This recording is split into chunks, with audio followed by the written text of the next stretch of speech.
Hello students, welcome to my channel Simplified Classes. मैं हूं doctor निशा और आज हम पढ़ेंगे बच्चों चैप्टर 7। लेकिन ये चैप्टर स्टार्ट करने से पहले मैं आपको बता देती हूँ, इससे पहले बच्चों chapter 1, chapter 2, chapter 5 and chapter 6 upload हो चुका है। इस वीडियो में हम पढ़ेंगे अबाउट चैप्टर 7। चैप्टर 7 क्या है? Diversity in living organism. हमें देखना है बच्चों दैट लिविंग ऑर्गेनिज्म में किस किस टाइप की डाइवर्सिटी है और क्या क्या ऑर्गेनिजम्स प्रेजेंट है इन डाइवर्सिटी में। तो हम स्टार्ट करते हैं। Have you ever thought of the multitude of the life form that surrounded us? Each organism is different from the other to a lesser or a greater extent. अगर हम बच्चों अपने surroundings में ही बात करते हो तो आप क्या देखते हो कि हमारे सराउंडिंग्स में भी क्या है, काफ़ी डिफरेंट टाइप्स के ऑर्गेनिज्म है। और क्या बोल रहा है? For instance consider your self and a friend. अगर आप बात करते हो, अगर अपने बारे में बात करो और फ्रेंड को कंसिडर करो तो क्या है यहाँ पे क्वेश्चन आ रहे? Are you both the same height? क्या आप और आपके दोस्त की जो हाइट है वो क्या सेम है? Does your nose look exactly like the friend's nose? क्या आपका नोज और आपके फ्रेंड का नोज एग्जैक्टली सेम है?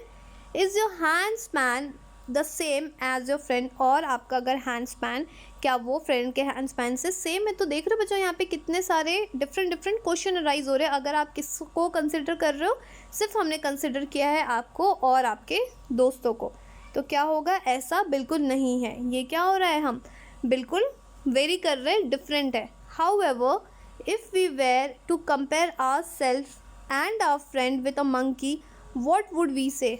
अगर कंपैरिजन किसकी होगी? आपकी, आपके फ्रेंड की किससे होगी? मंकी से। तो क्या होगा? Obviously we and our friend have a lot of common when we compare ourselves with a monkey. तो बहुत सारी चीज़ें कॉमन होगी, जैसे बोल रहा but suppose we were to add a cow to the comparison. लेकिन अगर आप काउ से कंपेयर करोगे तो क्या होगा? यहाँ पे कंपैरिजन में बहुत सारी सिमिलैरिटीज़ नहीं होगी।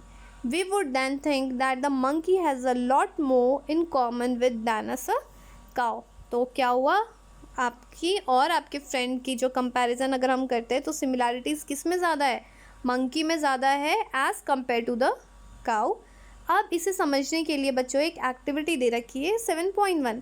इसमें क्या कह रहा है? We have heard of a desi cow and a Jersey cow. दो काउ के बारे में यहाँ पे एग्जाम्पल दे रखा है। किसके किसके बारे में बच्चों? देसी काउ और जर्सी काउ के बारे में। Does a desi cow look like a Jersey cow? क्या देसी काउ जर्सी काउ की तरह लगेगा? बिल्कुल नहीं। Do all the desi cow look alike? है जितने भी देसी काउ है वो सिमिलर दिखते हैं? We will be able to identify a Jersey cow in a crowd of the desi cow that do not look like each other. क्या कह रहा है आपको? क्या आप आइडेंटिफाई कर पाते हो किसको? जर्सी काउ को। किसके क्राउड में? देसी काउ के क्राउड में। तो आप बिल्कुल आइडेंटिफाई कर सकते हो। What is the basis of our identification? अब यहाँ पे जो हम बात कर रहे हैं जो आइडेंटिफिकेशन की, ये इनका बेसिस क्या है? अगर यहाँ पे भी हमने बात किया था, अगर कंपैरिजन कर रहे हैं मंकी या फिर काउ से, तो आप बोल रहे हो कि मंकी से सिमिलर है बहुत सारी चीज़ें बट काउ से सिमिलर नहीं है। तो ये जो चीज़ें आ रही है बच्चों आइडेंटिफिकेशन की, ये टोटली किस पे डिपेंड करती है? तो इसके बारे में आपको आगे दे रखा है, बताती हूँ मैं आपको। In this activity, we had to decide which characteristics were more important in forming the desired category. तो सबसे बड़ी बात यहाँ पे क्या बोल रहा है? आपको उस चीज़ को ध्यान रखना चाहिए जो डिज़ायर कैरेक्टर है, ये किस चीज़ के लिए आपके लिए वो इम्पॉर्टेंट है।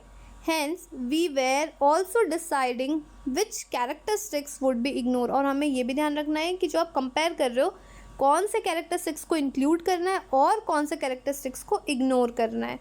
Now think of all the different forms in which the life occurs on earth. अब कह रहा है कि अब आप डिफरेंट फॉर्म्स देखिए जिस तरीके से लाइफ ऑकर हो रही है कहाँ पे? अर्थ पे।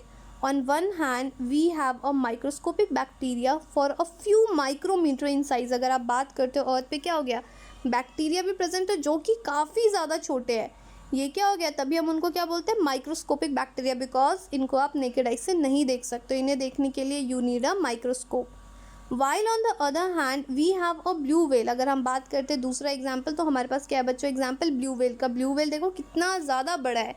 And a redwood trees of a California of approximately size of 30 metre.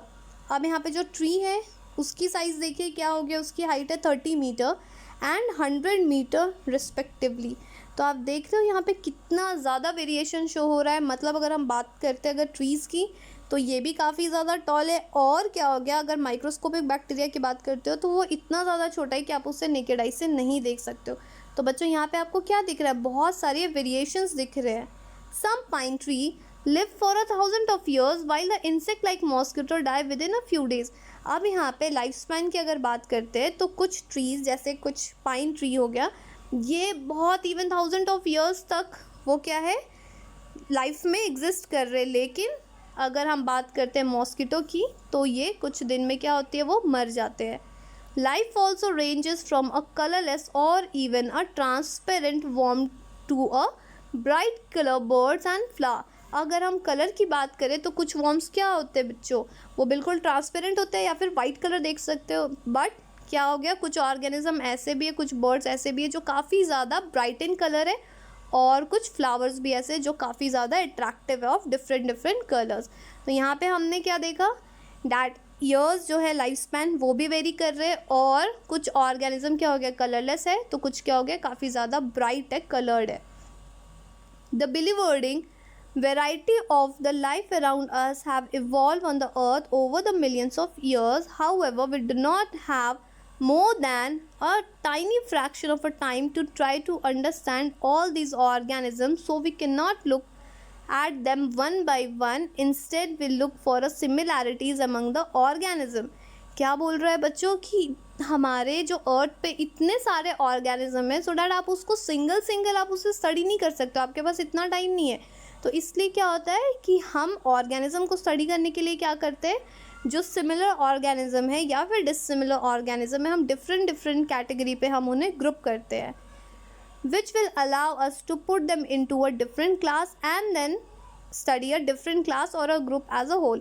तो हम क्या करते हैं बच्चों, जो डिफरेंट डिफरेंट टाइप के ऑर्गेनिज्म हैं, हम टोटली हम किस पे डिवाइड कर रहे हैं या क्लासीफाई कर रहे हैं, on the basis of similarities and dissimilarities. तो उसके बाद हम क्या करते हैं, हम उसे स्टडी कर लेते हैं एज अ क्लास या फिर एज अ ग्रुप। हम उसके बाद अगर आप टोटली उस पर्टिकुलर ग्रुप ऑफ ऑर्गेनिज्म के बारे में पढ़ोगे तो क्या हो गया, उससे बहुत सारे जितने भी ऑर्गेनिज्म जो उससे रिलेटेड है आप उनके बारे में भी पढ़ सकते हो। So you do not need to study single each and every organism के बारे में आपको पढ़ने की ज़रूरत नहीं है। You can study whole group or by a whole class.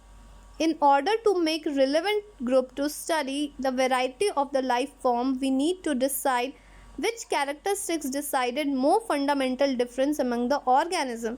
हमें इस चीज़ को स्टडी करने के लिए हमें पहले पता होना चाहिए कि कौन सा ग्रुप मोर रिलेवेंट है, किस चीज़ को लेके, कैरेक्टरिस्टिक्स को लेके। This would create the main broad group of the organism within which the groups या फिर smaller subgroups will be decided by the less important characteristics. ये totally depend करता है कि कौन सा ग्रुप ज़्यादा relevant है और कौन सा ज़्यादा important है या फिर कौन सा ज़्यादा important नहीं है। आप उनके बेसिस पे ग्रुप काफ़ी ईजिली बना सकते हो।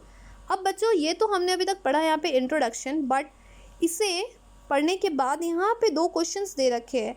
तो पहले हम ये क्वेश्चंस के बारे में पढ़ लेते हैं, उसके बाद हम कंटिन्यू करेंगे विद 7.1। ध्यान से समझिएगा। पहला क्वेश्चन क्या है बच्चों, why do we classify organism. इतनी देर से हम बातें कर रहे हैं डैट ऑर्गेनिज्म को क्लासीफाई करना है, आप किसी भी बेसिस पे क्लासीफाई करो, but the main thing is that जो ऑर्गेनिज्म को क्लासीफाई करना क्यों ज़रूरी है। बिकॉज अभी मैंने क्या बताया, आप ग्रुप बना के पढ़ोगे तो आपको किसी भी चीज़ को पढ़ने में क्या होगा, आसानी होगी। तो आंसर क्या हो गया, by classifying the organism it is easier and more convenient to study their characteristics. ये क्या हो गया, काफ़ी ज़्यादा कन्वीनियंट हो जाता है उनकी कैरेक्टरिस्टिक्स को जानने के लिए। Similarities exhibited by the various entities allow us to categorize the different entities into the class and hence study the group as a whole. तो क्या हो गया बच्चों, आप उनको कैटेगराइज करके पढ़ रहे हो तो उनके बारे में आप डायरेक्टली एज अ ग्रुप आप पढ़ सकते हो। तो ये चीज़ें बच्चों समझ में आ गई, काफ़ी ज़्यादा इंपॉर्टेंट है। नेक्स्ट क्वेश्चन क्या है, Give 3 example of the range of the variation that you see in the life form around you. Different example दीजिए, क्या क्या वेरिएशन है और आप सराउंडिंग्स में क्या क्या देख रहे हो। तो क्या हो गया बच्चों, पहला जैसे small frog to a big whale, क्या हो गया, काफ़ी ज़्यादा स्मॉलर साइज़ है, छोटा साइज़ है। और यहाँ पे क्या हो गया, वेल काफ़ी ज़्यादा साइज़ में बड़ा है। बी में क्या हो गया, क्रीपर टू अ इलेक्टोपस ट्रीज, यहाँ पे क्रीपर हो गया और ट्रीज़ के बारे में बात हो रही है। And the third one example दे रखा है, black cuckoo to a colourful peacock. तो हम यहाँ पे क्या देख रहे हैं, यहाँ पे कलर्स भी काफ़ी ज़्यादा चेंज है। और यहाँ पे ट्री के बारे में बात कर रहे हैं, क्रीपर्स काफ़ी ज़्यादा छोटा हो गया हाइट में, और इलेक्टोपस ट्रीज़ क्या हो गया, काफ़ी ज़्यादा हाइट में बड़े हैं। तो हमने बच्चों ये डिफरेंट एग्जाम्पल्स देख लिए। तो हम दोबारा से आ गए कहाँ पे, उसी स्लाइड पे 7.1 बच्चों हम कंटिन्यू करेंगे अपने नेक्स्ट वीडियो में।